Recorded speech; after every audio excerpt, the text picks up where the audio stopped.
هذه الخلطة وخلينا معاها الملفوف مثل ما يعني أسلفت لكم. وهذا حمودي ما يسكت مود.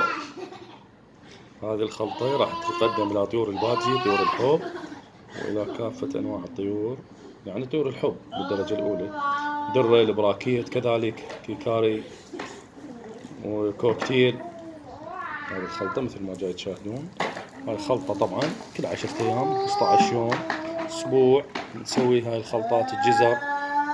جزر وفلفل وملفوف وخيار حاليا. بعد نقدر نسوي أمور أخرى بس لكن هذه الحصة هذه.